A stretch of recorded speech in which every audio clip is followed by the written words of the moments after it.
Would you still be kind if you had nothing to give? Most people are generous when they have plenty. But what about those who give with empty hands and a full heart? This is the story of Esther, a girl who had nothing and still chose to give. Esther was only 24, but life had already taught her lessons most people don't learn in a lifetime. She lived in the heart of Lagos in a small room that had no light, no running water, and no one waiting for her when she came home. Her parents had died when she was young, and since then the world had been both her teacher and her test. Yet somehow, despite the weight of the world on her shoulders, Esther had learned to smile. Every morning before the sun even rose, she would be up cooking rice beans and yam porridge to sell from her roadside food stall. The stall was nothing more than a wooden shack made of old planks and rusty iron sheets, sitting beneath a large tree where the dust never quite settled. Her slippers were worn down to their soles and her clothes had more patches than fabric. But none of that ever mattered to her customers. They didn't come for the decor. They came for the warmth in her voice and the hope in her eyes. "Good afternoon, sir. You're welcome," she would say to everyone, no matter how tired she was, no matter how empty her own stomach might be. She served food not just with her hands, but with her heart. And when people didn't have enough money to pay, she didn't turn them away. Instead, she gave them a plate, smiled, and said, "Eat first. Life is hard enough." One afternoon, her friend Mama Titi passed by and paused to ask Esther, "Why are you always smiling when you're struggling, just like the rest of us?" Esther simply smiled again and replied, "Because crying won't put food in my pot." That was Esther. She wasn't just surviving, she was serving. Even when her own pot was nearly empty, she found a way to make sure someone else could eat. And maybe that's what made her different. In a city where everyone was chasing survival, Esther chose something more. She chose kindness. And unknown to her, her quiet acts of compassion were being watched not by cameras, not by the crowd, but by fate itself. Because kindness, when given freely, has a way of returning multiplied. What she didn't know was that the very man she fed with her last plate of food would one day return not as a beggar, but as a man who would change her life forever. Esther didn't give because she hoped for a reward. She gave because it was the right thing to do. And that one choice to be kind, even in hardship, would unlock a future she never dared to dream of. But just as Esther settled into her simple rhythm of giving and surviving fate, brought someone into her life who would test the very core of her compassion, a man everyone else rejected. What if the person you fed today in silence was hiding a life-changing secret? He came every day in an old creaky wheelchair. People laughed at him, but Esther didn't, and that one decision would change everything. It started with a sound, a slow creak like tired wheels dragging across stones. Every afternoon, without fail, a figure emerged from the corner of the road, an old man in a battered wheelchair, his legs wrapped in dusty bandages, his knickers torn at the knees. His face was darkened by sun and sorrow. Most people covered their noses when he passed. Some whispered that he was mad. Others joked about his smell. But Esther didn't look away. She called him Papa J. Unlike the others, he never begged with words. He didn't stretch out his hands or ask for food. He simply sat quietly, respectfully just outside her wooden stall, his head bowed, his hands resting weakly on his lap. One day, as the afternoon sun scorched the ground, Papa J arrived looking weaker than ever. Esther noticed immediately. "You didn't eat yesterday," she said gently. Papa J looked down. His voice was faint. "I was too weak to come. I haven't eaten in 2 days." Esther glanced at her table. Only one plate of beans and yam remained, the meal she had saved for herself after a long, exhausting day. For a second, she hesitated. Then, without a word, she picked up the plate and placed it in front of him. "Here," she said, "eat." His eyes shimmered as he looked at her, the food and back again. "You're giving me your last plate again?" he asked softly. Esther nodded. "I can cook when I get home." He took the spoon with trembling hands. His eyes were wet, but no tears fell. He simply lowered his head and began to eat slowly. People walking by stared at them, the poor girl feeding the beggar. No one else even acknowledged. A woman passing by asked Esther, "Why do you always feed that dirty man?" Esther answered calmly, "If I were sitting there in that wheelchair, Wouldn't I hope someone would help me too? Day after day, the pattern continued. Papa J would come, never say a word, never ask for a favor. Esther would serve him sometimes rice, sometimes yam, always with a smile, always without judgment. She didn't know who he was. She didn't care. All she saw was a man in need. What she didn't realize was that behind those tired eyes, Papa J was watching too, not with suspicion, but with quiet intent. Every meal she gave, every smile she offered was being etched into his heart. And while the rest of the world mocked him or ignored him, one young woman chose to treat him with dignity. What she didn't know was that Papa J had a secret, and soon that secret would change her entire life. Esther had no idea that the quiet man she fed each day was holding a story far deeper than his silence revealed. But then one morning, everything changed, and the emptiness he left behind spoke louder than words ever could. What do you do when the one person you gave everything to suddenly vanishes without a trace? When Papa J didn't show up one morning, Esther's world shifted. Her heart began to ask questions no one could answer. Here it was just another morning, the same sweeping of dust, the same boiling of water, the same quiet hope in Esther's heart that she'd make enough money to get through the day. She looked down the road as she always did, waiting to see that old, familiar, creaky wheelchair rolling toward her stall. But Papa J didn't come. At first, she told herself he was just running late. Maybe the sun was too hot, or maybe his hands were too weak to push the wheels. But as the hours passed and the sun climbed higher, a strange stillness settled in her chest. Her hands moved serving rice and beans to customers, but her eyes kept drifting toward the corner of the road where he always appeared. By noon, her heart was racing. Something wasn't right. She stepped away from her stall and started asking around. Auntie Titi, have you seen Papa J today? The vegetable seller chuckled. That old man, maybe he crawled to another street. He doesn't have legs after all. Esther didn't smile. She asked the boys selling sachet water, the bike man who parked nearby, even the kids playing football under the tree. No one had seen him. For 3 days she waited. 3 days of staring at the same empty space. 3 days of serving food with no appetite. Her smile faded. Her sleep grew restless. The aroma of her signature jollof rice no longer stirred hunger in her. It stirred worry. Each night she sat alone in her small dark room, holding the last plate she had served Papa J with. She stared at it as if it could answer the ache in her chest. Even when it rained, she whispered, he always came. So why now? On the fourth morning, the routine broke in a way she never expected. A tall man in a red cap stepped out of a shiny black car and handed her a brown envelope. No smile, no explanation. Just 6 quiet words. Read it and don't tell anyone. Inside the envelope was a folded white paper. 5 words come to Green Hill Hotel. 4 p.m. From a friend. Esther stood frozen. She had never been to a hotel in her life. The words felt heavy, the timing too strange. But deep inside, she knew. This wasn't just about a missing beggar. It was the beginning of something bigger. Something that would answer the questions that had haunted her since Papa J disappeared. Something that would lead her to the truth. And maybe, just maybe, to a moment that would change her life forever. With the mysterious letter pressed tightly against her chest, Esther stepped into the unknown. She wasn't chasing money or recognition, only the truth about the man the world had forgotten, but her heart could not. What if the beggar you fed in silence turned out to be a billionaire watching in silence? Esther expected answers. What she found instead was a secret so powerful it turned her world upside down. Esther stood at the gates of Green Hill Hotel, holding her breath, as if even the wind might give her away. The building towered above her, its windows shimmering like polished mirrors. It was a world she had only seen in passing, one where the floors didn't creak and the walls didn't chip. It didn't belong to someone like her, but the envelope in her hand had called her here.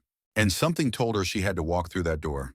The guards were polite, even friendly, like they had been expecting her. One man in a black suit led her down a long hallway that echoed beneath her footsteps. At the end of it stood a tall wooden door, thick and silent. The man turned to her, smiled faintly, and said, "Someone is waiting for you." Esther's heart thundered in her chest. She reached out her hand, trembling as she turned the knob. And then she froze. There he was. Papa J, but not the man she remembered. Not the man in torn trousers and dusty skin.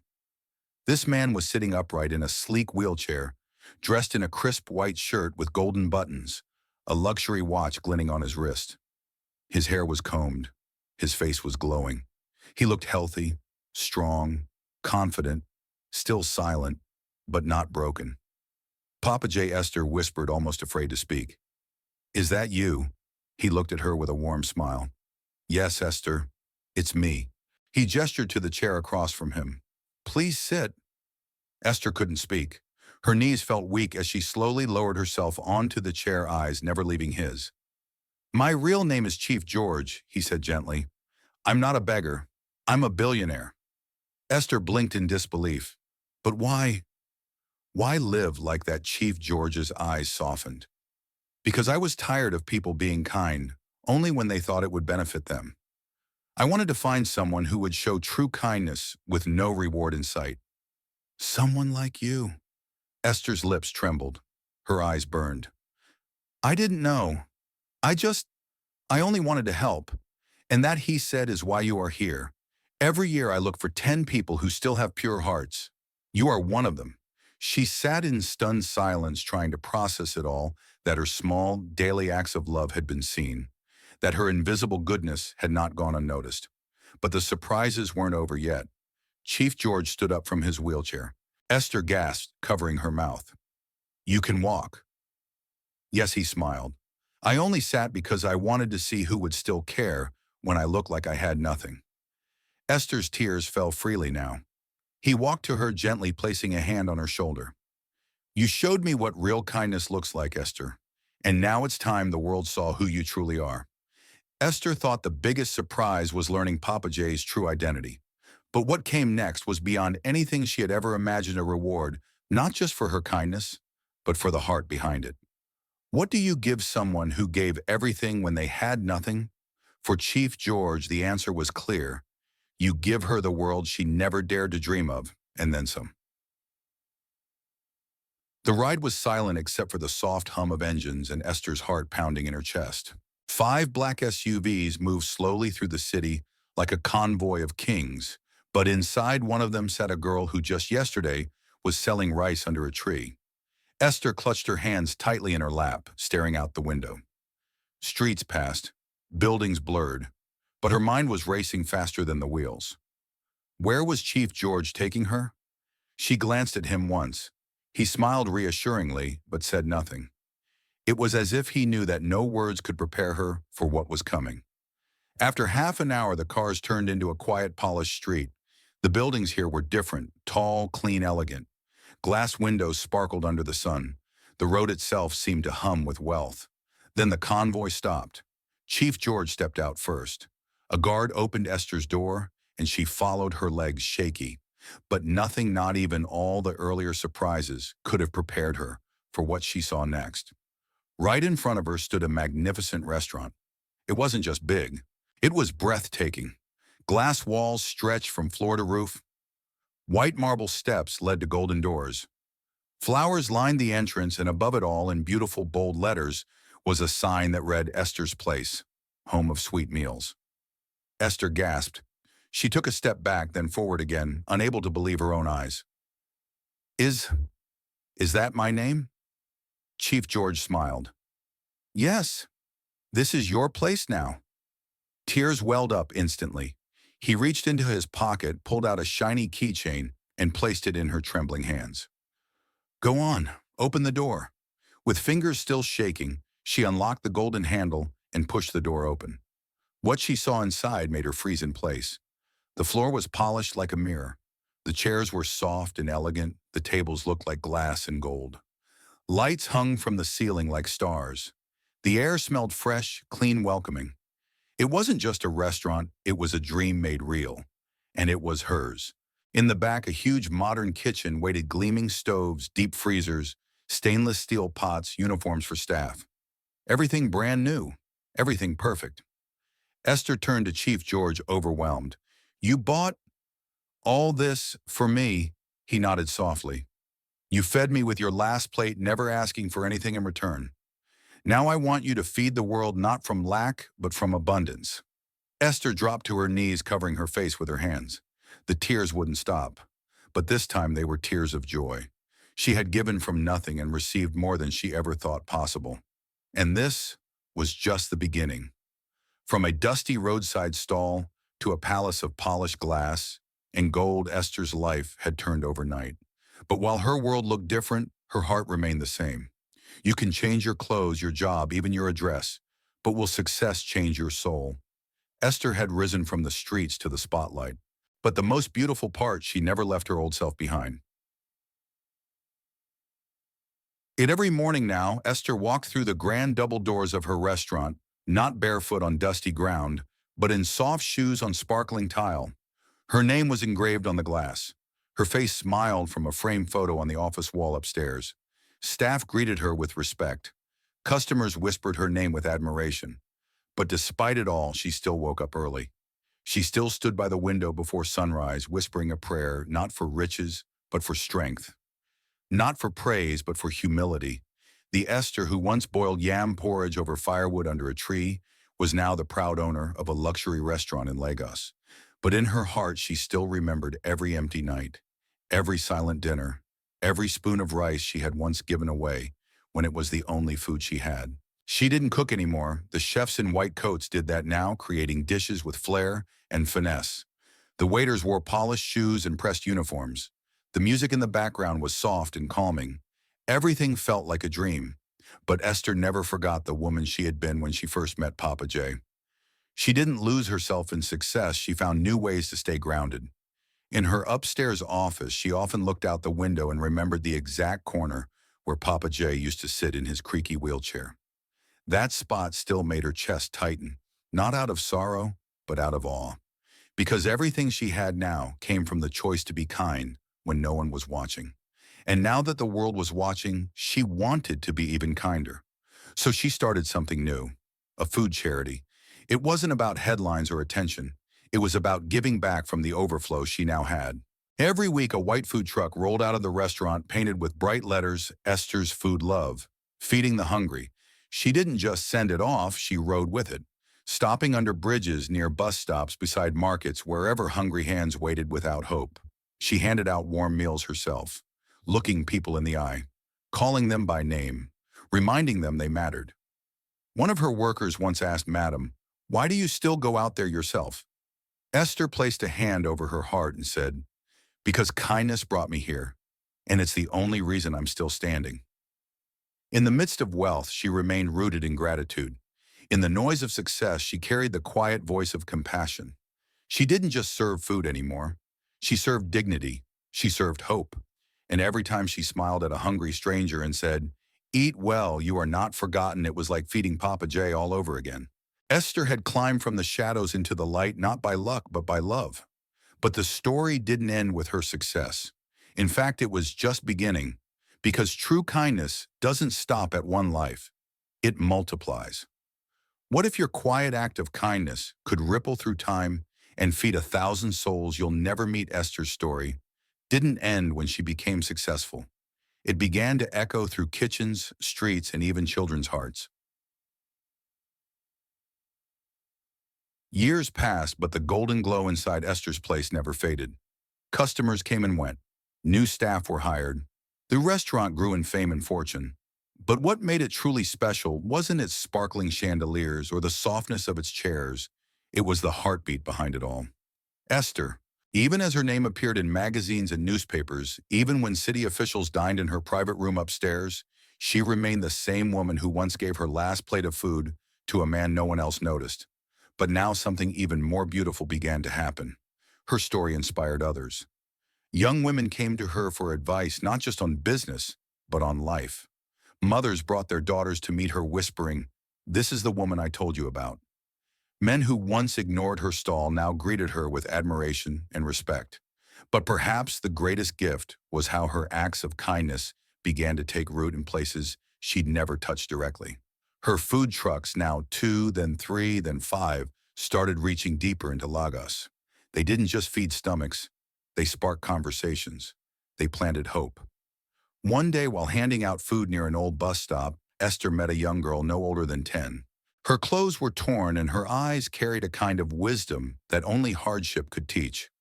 The girl held her plate of warm jollof rice and asked softly, "Madam, do you cook all this yourself?" Esther smiled, knelt beside her, and replied, "Not anymore, but I used to. Long ago." The girl nodded and said something Esther would never forget. "One day I'll cook for people like this too, so no one goes to bed hungry." Esther blinked, her heart swelling. That was it. That was the legacy. Not buildings, not profits. But hearts changed. Kindness passed on.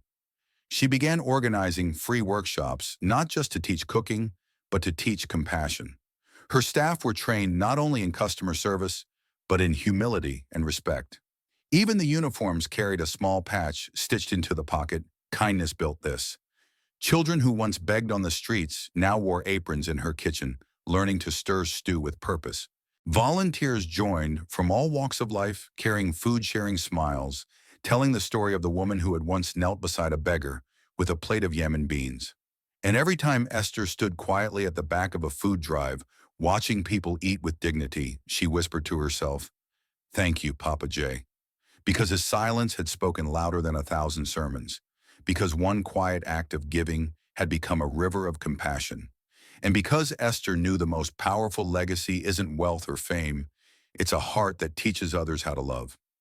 With every warm meal she handed out and every young soul she inspired, Esther's life became more than just a story of rags to riches. It became a testimony, a reminder, a final truth whispered through the streets of Lagos and beyond. They say kindness is free, but what if it's the most powerful investment you'll ever make? Esther never gave to be seen. She gave because it was right, and in doing so, her small acts became miracles in motion. One afternoon, as the sun dipped low over the Lagos skyline, Esther stood at the back of her restaurant, quietly watching the white food truck roll out of the gate. On its side, the bold words still gleamed, "Esther's Food Love, Feeding the Hungry." The workers waved, the van turned the corner, and a warm breeze brushed across her face. It was in these quiet moments, when the cameras were gone and applause had faded, that the truth felt the loudest. She thought of that first plate of yam and beans she gave away. No ceremony, no witnesses, just her, a hungry man, and a decision. Back then, she didn't know that single act would echo into eternity. She didn't know that behind the dirt-covered face and tired eyes was a man who held the power to change her life. She didn't do it for a reward. She did it because something inside her whispered, "Help him." And that whisper became her compass. Now, years later, as the leader of one of the most admired food charities in the city, Esther still believed the same thing: kindness is never wasted. It may not come back as money, it may not show up in applause, but it always returns in ways deeper than words, in places the eye can't always see. Sometimes it returns in the smile of a child who hasn't eaten all day. Sometimes it returns in the tear of an old man who thought the world had forgotten him. And sometimes it returns in a mirror, reminding you that you've become exactly the kind of person the world desperately needs more of. Esther had been poor, alone, invisible, but her choice to love anyway, to give when she had nothing, to treat a stranger with dignity, had set something divine in motion. Now her name didn't just hang on signs, it was etched into hearts. She didn't measure success by wealth or popularity, but by how many people she helped stand a little taller, smile a little longer, breathe a little easier. One of her favorite quotes was framed in her office just above her desk. "No act of kindness, no matter how small, is ever wasted." She read it every morning, not as motivation, but as a promise. Because when you plant kindness, you don't always see the tree grow. But someday someone will sit under its shade and whisper a silent thank you, never knowing the name of the person who started it all. And that, to Esther, was enough. So the next time you wonder whether your tiny act of good matters, remember this story. Kindness changes everything, quietly, powerfully, forever. Esther's journey had proven that kindness could bloom even in the harshest soil. But perhaps the most beautiful part of her story was this: she never forgot the man who planted that seed of change in her life. Behind every person who rises, there's someone who once believed when no one else did. Esther's life had been transformed, but she never let success outshine the quiet man in a wheelchair who started it all. Every year on the same date, the day she first stepped into Green Hill Hotel with trembling hands and a pounding heart, Esther closed her restaurant for 1 hour. Not for repairs, not for profit, but for gratitude. In the upstairs lounge of Esther's place, a small corner had been turned into a tribute space. A single framed photograph sat on a marble shelf, Chief George in his crisp white shirt, smiling gently from his polished wheelchair. Beneath it were words carved into a brass plate: "The man who saw my heart before the world saw my name." Esther would stand before it quietly, eyes soft, hands clasped as if in silent conversation with the man who had changed her destiny. Sometimes she would smile. Sometimes her eyes would fill with tears. But always she whispered the same words: "Thank you for seeing me." Because while the world called her a hero, she knew the truth. She was simply the reflection of someone else's belief. Chief George hadn't just changed her life with money. He changed it with trust, with a test, with patience. He had given her the chance to prove that goodness wasn't extinct. And in return, she made sure his legacy lived far beyond that hotel room. Esther didn't just build a restaurant. She built a mission. And everything she did, from feeding strangers under bridges to mentoring young girls in rural towns, she did in honor of the man who once sat silently beside her food stall, with dust on his face and gold in his heart. One evening during a charity gala hosted in her restaurant, a journalist asked her, "Madam Esther, what drives you to keep giving even after you've made it?" She smiled and replied, "Because someone once gave me a chance when I looked like I had nothing. How can I stop now?" Then she paused, looking over at the quiet tribute wall in the corner. "All of this," she added softly, "is because one man didn't judge my worth by what I wore or what I owned, but by how I treated someone who had even less than me." That night, as music played and guests laughed, Esther stood by that tribute wall one more time before the lights dimmed. She touched the edge of the photo frame and whispered, "Chief George, I hope you see what you've started. Because some people leave behind businesses, others fame. But Chief George left something more enduring, a ripple of kindness that turned into waves. And in Esther, that wave had found a shoreline. In a world that often rewards wealth, beauty, and status, the story of Esther and Chief George reminds us of something far more powerful: the quiet strength of kindness. It teaches us that true wealth is not found in bank accounts, but in how we treat people when no one is watching. Esther gave from her emptiness, yet received more than she ever imagined, not because she sought recognition, but because her heart was pure. For older generations, this message is especially moving. Many have lived through seasons of lost sacrifice and quiet giving. This story honors that silent generosity: the meals shared, the children raised, the neighbors helped, acts that may have gone unnoticed but never unvalued. Kindness, like a seed planted in the dark, always finds its way to bloom. So even when the world seems ungrateful, don't stop doing good. Your compassion might just become someone else's miracle. As we grow older, let's not lose heart. Let's grow softer, wiser, and more generous. Because kindness never fades. It only multiplies. And one day, like Esther, you may find that the love you gave away quietly returns to you in the most unexpected way.